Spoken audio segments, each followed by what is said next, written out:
ሰላም ጤና ይስጥልን በመላው የአሜሪካ ግዛት ለምትገኙ የኛ ሰው ትውልደ ኢትዮጵያውያን በሙሉ እንደምን አላችሁ እንደምን ቆያችሁ እንዲሁም ከአሜሪካ ውጭ በተለያየ ዓለም ሆናችሁ ይሄን ዜናና መረጃ በመከታተል ላይ ለምትገኙ ሁሉ በቅድሚያ ሰላምታችን ወደ እናንተ ይድረስ። ከትናንቱ የቀጠለ ሁለት ሰበር አስቸኳይ አንገብጋቢ ጊዜ የማይሰጡ መረጃዎችን ይዘናል። የመጀመሪያው አሜሪካን ሀገር በትምህርት ስፖንሰር ሆናችሁ ለመጣችሁ በሙሉ አዲስ ሰበር ዜና ተሰምቷል። ለእናንተ የሚሆነው ዜና ተዘጋጅቷል። እጅግ አስፈላጊ መረጃ ነው። ሁለተኛው ዜናና መረጃ በመላው የአሜሪካ ግዛት ለምትገኙ ትውልደ ኢትዮጵያውያን በሙሉ አንድ ብርጭቆ ጠላም ቢሆን መጠጣት ተከልክሏል። ሁኔታው እንዴት ነው? እነማንን ይመለከታል? መሰማት መደመጥ ያለበት ነው። ጠላ ጠጥቶ የተገኘ አረቂም ቢሆን ጠጥቶ የተገኘ በሙሉ ከአሜሪካን ሀገር የሚባረርበት አዲስ ህግ ወጥቷል። እነዚህን ሁለት ዝርዝር መረጃዎች ይዘን መተናል። እናንተ ቻናሉን ሰብስክራይብ አድርጋችሁ የደወል ምልክቷን ተጫኑ። እኔ መረጃዎቹን ለእናንተ በሚመጥን ብቻ ሳይሆን በሚጠቅም መልኩ አዘጋጅቼዋለሁ። አብረን እንከታተለው።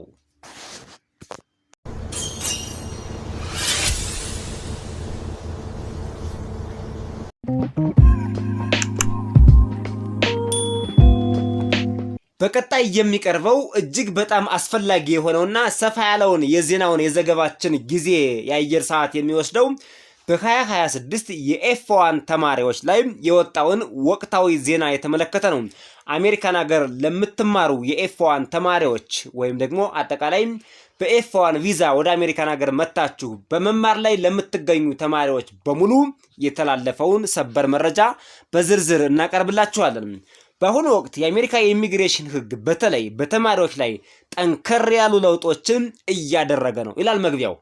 ዋናው ለውጥ ደግሞ ዲዩሬሽን ኦፍ ስታተስ የሚባለው አሰራር ሙሉ በሙሉ ተቀይሯል። ሌላም የኦቲፒ ፕሮግራም የሚባለውም ሙሉ በሙሉ ተቀይሯል ማለት ነው።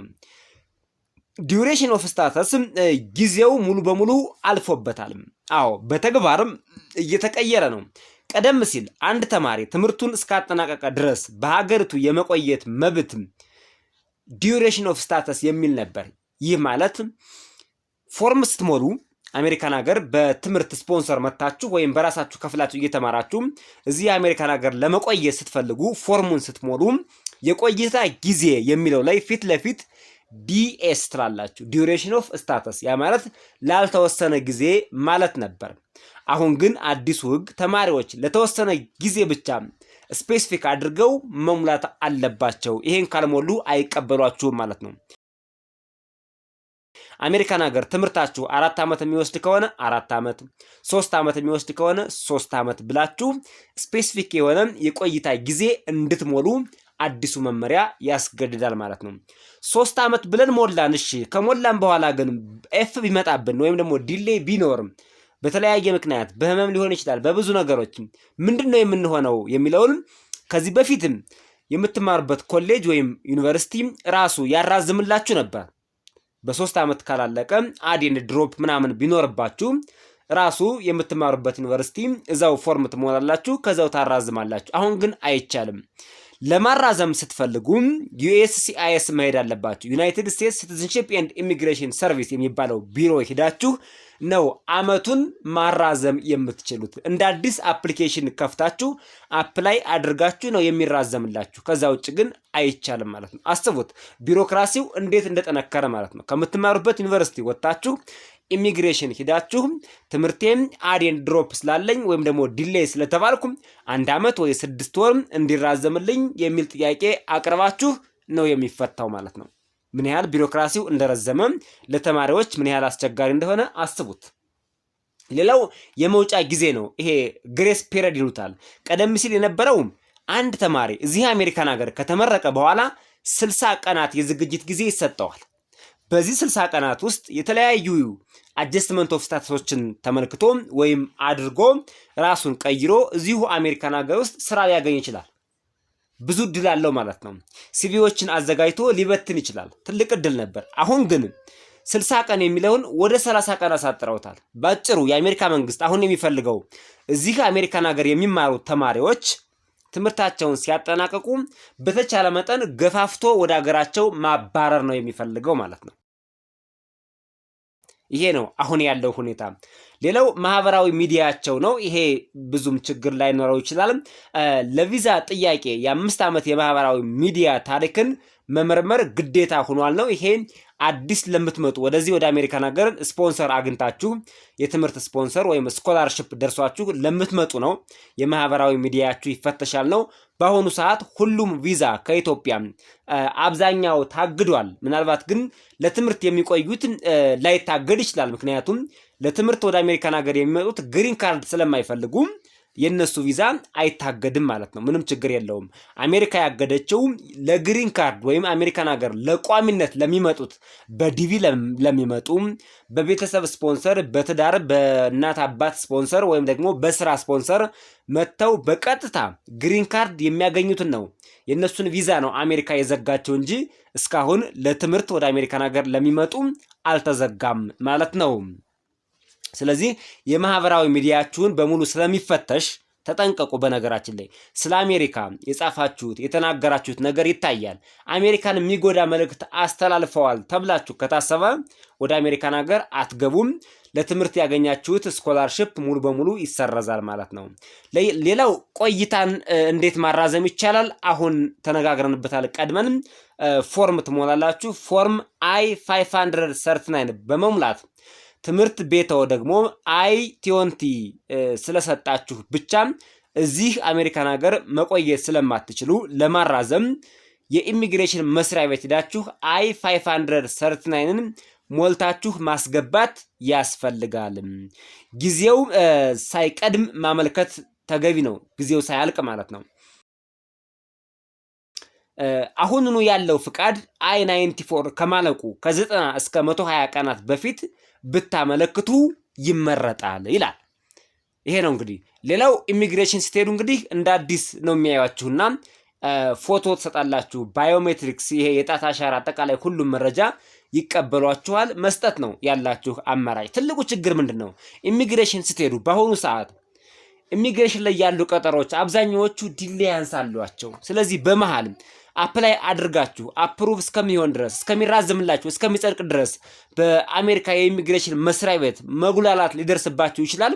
ይሄን እንግዲህ ምንም ማድረግ አይቻልም። በሀገሪቱ የመጣ ሕግ ስለሆነ በትዕግስት ለማለፍ ሞክሩ። በተቻለ መጠን ትምህርታችሁን አተኩራችሁ ተማሩ። ድሮፕ እንዳይኖርባችሁ፣ ኤፍ እንዳይኖርባችሁ፣ ዲሌይ እንዳይኖርባችሁ ከአቅማችሁ በላይ የሆነ ችግር ከሌለ በቀር እንዳታራዝሙ። እንደ ድሮው አንዳንድ ሰዎች እዚህ አሜሪካን ሀገር ለትምህርት ሲመጡ ስራ ለመስራት የተለያየ ነገር ለማግኘት ያራዝሙ ነበር። ሆን ብለው የሚያራዝሙ ነበሩ። አሁን እሱን እንዳታስቡት፣ በራሳችሁ ላይ ችግር እንዳትፈጥሩ ጥንቃቄ አድርጉ። ይሄ ትልቅ መልእክት ነው በነገራችን ላይ። ሌላው ስለ ኦቲፒ እና ስቲም ኦቲፒ የሚባሉ ፕሮግራሞች አሉ። እዚህ አሜሪካን ሀገር ተማሪዎች ሲማሩም ከትምህርታቸው ጎን በጎን የሚሰሩት የተግባር ትምህርት ልንለው እንችላለን። ወይም ደግሞ ከመመረቃቸው በፊት የሚሰለጥኑት የተግባር ቅድመ ልምምድ ይባላል። ስቲም ኦፒቲ እና የሶስተኛ ወገን ስራን በተመለከተ ስቲም ተማሪዎች በሌላ ድርጅት ሰርድ ፓርቲ ሳይት ተቀጥረው እንዲሰሩ አሁን ተፈቅዷል። ይሄ ደስ የሚል ዜና ነው። ነገር ግን ዋናው ቀጣሪ ድርጅት ቀጥተኛ ክትትልም እንደሚያደርግ መረጋገጥ አለበት። ማን ነው የሚያረጋግጠው? ዲፓርትመንት ኦፍ ሆምላንድ ሴኩሪቲ እኔ ራሴ በአካል በመቅረብ ቀጣሪው ድርጅት እነዚህን ተማሪዎች እየተከታተላቸው መሆኑን በሚገባ ማረጋገጥ እፈልጋለሁ። በትክክል ካልተከታተላቸው ወጥተው ስራዎችን እያበላሹ ከሆነ እንዲሁም በዘፈቀዳ እየሰሩ ከሆነ ቁጥጥር ከሌለው ኢሚዲየትሊ ዲፖርት አደርጋለሁ፣ የትምህርት ስኮላርሺፑንም እሰርዛለሁ ነው የሚለው። ይሄ አዲስ የወጣ ህግ ነው። ዲፓርትመንት ኦፍ ሆምላንድ ሴኩሪቲ ያወጣው ነው። እናም የዲፓርትመንት ኦፍ ሆምላንድ ሴኩሪቲ ባለስልጣናት ተማሪው በትክክል በሰለጠነበት ዘርፍ እየሰራ መሆኑን ለማረጋገጥ ወደ መስሪያ ቤቶች ድንገተኛ ጉብኝት በማድረግ አዲስ ነገርም ሊፈጥሩባችሁ ይችላሉ። ተጠንቀቁ ማለት ነው። በተመረቃችሁበት ዘርፍ ብቻ ነው መቀጠር ያለባችሁ። ተጠንቀቁ። ኢንጂነሪንግ ከሆናችሁ በኢንጂነሪንግ ዘርፍ፣ የጤና ባለሙያ ከሆናችሁ በጤናው ዘርፍ፣ የኮምፒውተር ባለሙያ ከሆናችሁ በኮምፒውተር ዘርፍ ነው መቀጠር ያለባችሁ። የኮምፒውተር ባለሙያ ሆናችሁ ወይም ከእናንተ ጋር ከምትማሩበት ሙያ ከሰለጠናችሁበት ሙያ ጋር አብሮ የማይሄድ ስራ ስትሰሩ ከተገኛችሁ አውቶማቲካሊ ዲስሚስ ነው የምትደረጉት። ልዩ ጥንቃቄ አድርጉ። ትውልደ ኢትዮጵያውያን የሆናችሁ ተማሪዎቻችን ሌላው የስራ ፍቃድን በተመለከተ ነው። እዚሁ ጋር ተያይዞም ለተማሪዎች የስራ ፍቃድ ላለመስጠት ዲፓርትመንት ኦፍ ሆምላንድ ሴኩሪቲ ከፍተኛ ጥረት እያደረገ ነው የሚለው። ይሄ ስቲም ኦቲፒው ግን እንደተጠበቀ ነው። ከሱ ውጭ ያለ ነው። ከሱ ውጭ ያለ የስራ ፍቃድ ነው የሚከለክለው ማለት ነው። ዲፓርትመንት ኦፍ ሆምላንድ ሴኩሪቲ በሱ ደንብ መሰረት እንጂ በህግ አይደለም። ስለዚህ በህግ እንዲዳኝ እናደርጋለን። ይሄ ደግሞ ምን መሰላችሁ? ይሄ አዲስ የወጣ ህግ ነው። ኦቲፒ የሚለው ዝርዝሩን ይዘነዋል። ፕሮግራሙ ሲገመገም ግምገማ ሲደረግበት ኦቲፒ የአሜሪካን የስራ ገበያ የታክስ አሰባሰብና የሀገሪቱን ብሔራዊ ደህንነት የሚጠቅም መሆኑን ማረጋገጥ እፈልጋለሁ ብሏል ዲፓርትመንት ኦፍ ሆምላንድ ሴኩሪቲ። እንዲሁም ኦቲፒ የተመሰረተው በህግ ሳይሆን በመመሪያ ላይ በመሆኑ ዲፓርትመንት ኦፍ ሆምላንድ ሴኩሪቲ የህግ መወሰኛ ምክር ቤትን ሳያማክር በራሱ የመቀየር ወይም የማሻሻል ሙሉ ስልጣን አለው ብሎ ይፋዊ ደብዳቤ ጽፏል። ለዚያ ነው አጠቃላይ ኦቲፒ የሚባለውን ፕሮግራም እስካሁን በመመሪያ መሰረት የሚማሩበት ተቋም እንዲሁም አሰሪ ተቋሞቻቸው እየተነጋገሩ ህጉን ያወጡ ነበር፣ ያሻሽሉ ነበር። አሁን ግን አትችሉም፣ እኔ ነኝ ዲፓርትመንት ኦፍ ሆምላንድ ሴኩሪቲ እኔ ነኝ የማስተዳድረው ብሏል። ሌላው ያወጣው ዲፓርትመንት ኦፍ ሆምላንድ ሴኩሪቲ በተማሪዎች ላይ ያወጣው አዲሱ ህግ ተማሪዎች በእነዚህ ለውጦች በቅርቡ በሚወጣው አዲስ መመሪያ የሚከተሉት ጉዳዮች ላይ ትኩረት ያገኛሉ ተብሎ ይጠበቃል። የአሜሪካውያንን የስራ ዕድል መጠበቅ። የውጭ ሀገር ተማሪዎች የአሜሪካውያንን የስራ ዕድል እንዳይሻሙ ልዩ ክትትል አደርጋለሁ ብለዋል። አሁን የተያዘው ፋሽን ይሄ ነው። የፕሬዚዳንት ትራምፕ አስተዳደር ዲፓርትመንት ኦፍ ሆምላንድ ሴኩሪቲ ምናምን የሚሉት ነገር ምንድነው? የአሜሪካውያን የስራ ዕድል እንዳይጎዳ። ይሄ ነው ትልቁ አጀንዳቸውና የሚጎዳ ስራ ግን የለም። በነገራችን ላይ መስሏቸው ነው፣ እንደ ፖለቲካ ተጠቅመውበት ነው። በአሜሪካውያን ዘንድ የተወደድን መስሏቸው ነው ፕሬዚዳንት ትራምፕ እና የዲፓርትመንት ኦፍ ሆምላንድ ሴኩሪቲ ሰዎች ይሄን የሚያነሱት እንጂ አሜሪካ የስራ ዕድሉ ሰፊ ነው። እስካሁን የስራ አጥነት ችግር ብዙም አይስተዋልም። ሌላው ደህንነትና ማጭበርበር። ከፕሮግራሙ ጋር ተያይዘው የሚታዩ የማጭበርበር ድርጊቶችና የብሔራዊ ደህንነት ስጋቶችን ለመግታት በተማሪዎቹ ላይ ልዩ ቁጥጥር እናደርጋለን። ስለዚህ ተጠንቀቁ ተማሪዎች። በየትኛውም መንገድ የዲሲፕሊን ጉድለት እንዳይገኝባችሁ ልዩ ጥንቃቄ አድርጉ። ጠጥታችሁ አትግቡ። ከአደንዛዥ ዕፅ ራሳችሁን ጠብቁ። እንዲሁም ከሌሎች ወንጀሎች ራሳችሁን ጠብቁ። ሌላው ጥብቅ ቁጥጥር ነው። ይሄም የተነገረ ነው። እንዲሁም የፕሮግራሙ ግምገማ መጀመር የሀገር ውስጥ የደህንነት መምሪያ ክሪስቲ ኖም መስሪያ ቤታቸው የኦቲፒ ቆይታን እና የቆይታ ጊዜን በድጋሚ እገመግማለሁ ብለዋል። ተመልከቱ፣ የቆይታ ጊዜውን ሁሉ እገመግማለሁ። ስለዚህ በኦቲፒ ፕሮግራም ነበር እንግዲህ ትውልደ ኢትዮጵያውያን እዚህ አሜሪካን ሀገር ሲማሩ ብዙ ጥቅም የሚያገኙትና የቆይታ ጊዜውን እገመግማለሁ ሊያሳጥሩት ይችላሉ ማለት ነው። ለማንኛውም እነሱ የሚያወጡትን ህግ ወደፊት ደግሞ የምንመለከተው ይሆናል።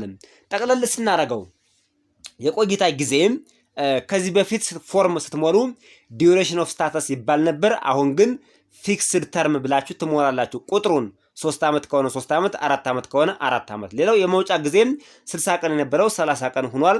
ሳመሪ ስለሰራንለት ነው መረጃውን። ማራዘሚያ I-20 ብቻ ነበር ድሮ የሚሞላው። አሁን ግን ከዚህ በተጨማሪም ፎርም I-539 እና ሌላም በክፍያም የሚሞላ ክፍያም ተጀምሯል። በነገራችን ላይ ተማሪዎች ናቸው፣ ገንዘብ አያገኙም። ነገር ግን ወደ ዩናይትድ ስቴትስ ሲቲዝንሺፕ ኤንድ ኢሚግሬሽን ሰርቪስ ወይም ደግሞ ወደ ኢሚግሬሽን ቢሮ ሲሄዱ ለማደስ ማለት ነው አመታትን ለማራዘም ሲፈልጉ ክፍያ ተጥሎባቸዋል። ሌላው ቁጥጥር ነው። ከዚህ በፊት አነስተኛ ነበር፣ አሁን ከፍተኛ የሳይት ጉብኝት ጭምር ከዲፓርትመንት ኦፍ ሆምላንድ ሴኩሪቲ የሚመጡ ባለስልጣናት ሳይት ላይ ስትሰሩ እንደሚቆጣጠሯችሁ ከወዲሁ አስባችሁ በጥንቃቄ ስራችሁን እንድትሰሩ ነው። ይህ እንግዲህ ለትውልደ ኢትዮጵያውያን በእጅጉ ይጠቅማል ብለን ያሰብነው መረጃ ነው። ወደ ቀጣዩ ዜናና መረጃ አልፈናል። ሌላው ለበዓልም ቢሆን አንድም ብርጭቆ ጠላ በአሜሪካ መቅመስ ለቀጥታ ዲፖርቴሽን እንደሚያበቃ አዲስ ሕግ ወጥቷል። አሜሪካን ሀገር ጠላ መጠጣት ከዚህ በኋላ አይታሰብም ማለት ነው። ጠላ መጠጣት ድሮ ቀረ ሊባል ነው ማለት ነው። ነገር ግን አይዟችሁ፣ ይህ ሕግ የሚመለከታቸው እነማንን ነው የሚለውን በዝርዝር ልናስደምጣችሁ ነው። ጠላማ መጠጣት በጭራሽ አይቀርም። ሴፍቲያችን ጠብቀን አሜሪካን ሀገር ጠላችን እንጠጣለን፣ እንቀምሳለን። ነገር ግን ለዲፖርቴሽን የሚያበቃው የትኛው ነው የሚለውን አብረን እንከታተለው። በአሁኑ ወቅት በአሜሪካ የህግ መወሰኛ ምክር ቤት እየታየ ባለው HR 875 ረቂቅ ይባላል። HR 875 ረቂቅ ህግ መሰረት በሀገሪቱ የሚኖሩ አጠቃላይ ስደተኞች ነው የሚለው። ነገር ግን በተለይ ጠላ የሚጠጡ ደግሞ በብዛት ኢትዮጵያውያንና ኤርትራውያን ሀበሾች አንድ ብርጭቆ ጠላ ጠጥተው መኪና ሲነዱ ቢያዙ በቀጥታ ዜሮ ቶለራንስ ነው የሚለው። ያለምንም ርህራሄ ወደ ሀገራቸው ዲፖርት ይደረጋሉ ነው የሚለው። ምንድነው የሚያደርጓችሁ መሰላችሁ? ድራይቭ እያደረጋችሁ ቴስት የሚያደርግ ማሽን አላቸው። አንድ ብርጭቆም ጠጡ ምንም ጠጡ፣ ከትንፋሻችሁ ላይ አልኮል ከተገኘ ልክ ማሽኑ ዲቴክት ነው የሚያደርገው። ወደ አፋችሁ ወደ ትንፋሻችሁ ነው የሚያስጠጉት። ማሽኑን እየነዳችሁ እንዳለ ያስቆሟቸዋል። የአልኮል መለኪያ መሳሪያ አላቸው። ልክ ወደ እናንተ ትንፋሽ ጠጋ ሲያደርጉት ኢሚዲየትሊ የአልኮል መጠኑ ከፍ ነው የሚለው ማለት ነው ማሽኑ ላይ። ስለዚህ ጠላ፣ አረቂ ምናምን ቀምሳችሁ በጭራሽ መኪና ውስጥ እንዳትወጡ ማለት ነው። ይሄን አስቡበት። ከቤታችሁ ስትሆኑ፣ እረፍት ስትሆኑ፣ በማታሽከረክሩበት ጊዜ እንደፈለጋችሁ መጠጣት ትችላላችሁ። ትልቁ ህግ DUI ይሉታል እነሱ አሜሪካውያኖች፣ ድራይቪንግ አንደር ኢንፍሉዌንስ አክት ነው የሚባለው። ይህ ህግ ምንድነው? HR 875 ፕሮቴክት አወር ኮሚኒቲ ፍሮም DUI አክት የሚባለው አዲስ ረቂቅ ህግ ማንኛውም አሜሪካዊ ዜግነት የሌለው ሰው ነው።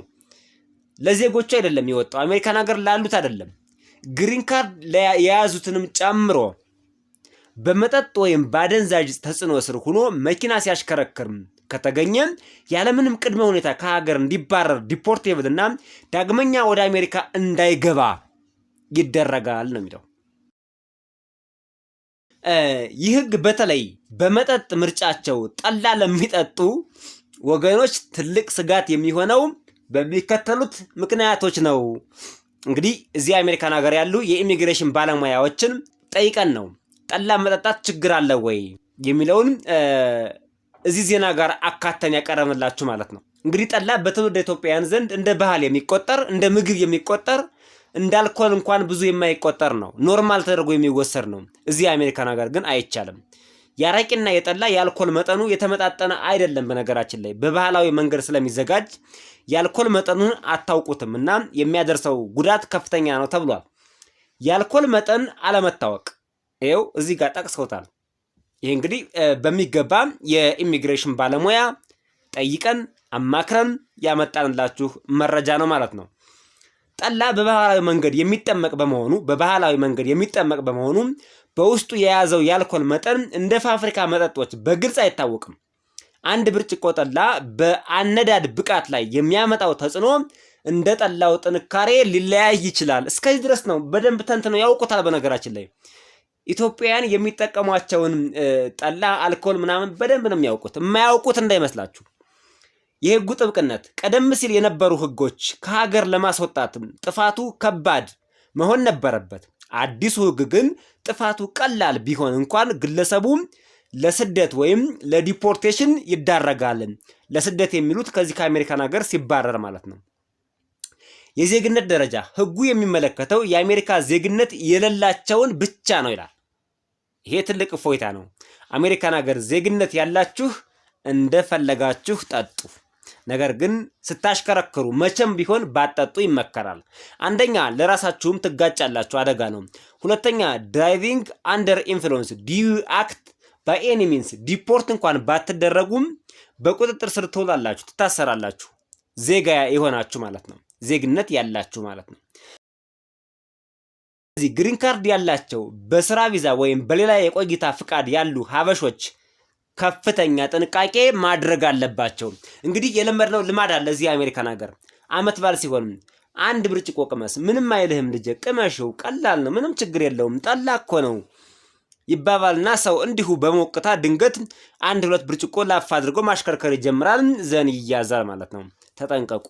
ከዛሬ ጀምሮ በርካታ ትውልደ ኢትዮጵያውያን እርግጠኛ ነኝ ይሄን ህግ ከሰማችሁበት ጊዜና ሰዓት ጀምሮ ከብዙ መከራ፣ ከዲፖርቴሽን፣ ከውጣ ወረድ፣ ከእንግልት እንደምትጠበቁ 100% እርግጠኞች ነን።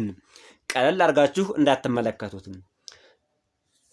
ዋና ዋና ነጥብ ብሎ ማስቀምጧቸዋል። 0 ቶለራንስ ነው። ጠላ ጠጥቶ ሲያሽከረክር የተገኘ 0 ቶለራንስ ነው። ሌሎችንም አልኮሎች ይጨምራል። እንደው ጠላ በቤተሰብ ስለሚመረት ስለሚሰራ እንዲሁ ሰዎች በሞራል ቅመሰው ጠጣው እንደ ችግር የለውም ጠላ ነው የቤት ነው እያሉ ስለሚያጠጧችሁ እንዳትዘናጉ ለማለት ነው እንጂ ቢራም ሌሎች መጠጦችም በሙሉ ጠጥታችሁ ማሽከርከር ፈጽሞ እንዳትሞክሩት ነው። ከአልኮል መጠጥ ነፃ መሆን አይቻልም። እንደ ትውልደ ኢትዮጵያውያን ባህላችን ነው። አልኮል መቅመስ ግድ ነው እንደ ኢትዮጵያዊ ማለት ነው። ይሄ የማይቀር ነገር ነው። ተውት ቢባል እንኳን የማይተው ነገር ነው። ስለዚህ መቼን ጠጣ ነው? በማናሽከረክርበት ወቅት ስንተኛ፣ ለሊት ስንተኛ ቀምሰን መተኛት፣ እንዲሁም ለዳይጀሽን ስንፈልገው መጠቀም ሳናበዛ ማለት ነው። ሳናበዛ። በነገራችን ላይ አልኮል ኢን ስሞል አማውንት ለሰውነት በጣም ጠቃሚ ነው። በጣም ጠቃሚ። ይሄን እንግዲህ ማንበብ ትችላላችሁ፣ ሐኪሞችን መጠየቅ ትችላላችሁ። ኢን ስሞል አማውንት ሰውነታችን ትንሽ መጠን ነው እንጂ የሚፈልገው አልኮል ይፈልጋል ማለት ነው። ስለዚህ አልኮል ኢን ስሞል አማውንት ለሰውነታችን እጅግ በጣም አስፈላጊ ነገር ነው። በተለይ የዳይጀሽን ሲስተምን ለማፋጠን ለማቀላጠፍና አጠቃላይ ስቶማክ ላይ ያለውን ከፍተኛ የምግብ ክምችት ለማስተካከል በጣም አስፈላጊ ነው።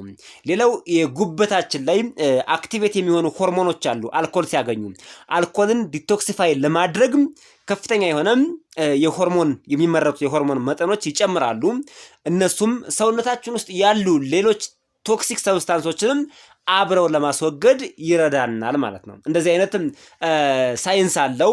ወደ ዝርዝሩ ባንገባም በመጠኑ በትንሽ መጠን በጣም በተመጠነ መልኩ አልኮል ለሰውነታችን ጠቀሜታ አለው ነው። የተከበራችሁ አድማጭ ተመልካቾቻችን ለዛሬ ለትውልደ ኢትዮጵያውያን ይጠቅማሉ፣ ይበጃሉ ያልናቸው ዜናዎችና መረጃዎች እነዚህ ነበሩ። በሌሎች ዜናዎችና መረጃዎች እስከምንገናኝ በያላችሁበት ሰናይ ቆይታ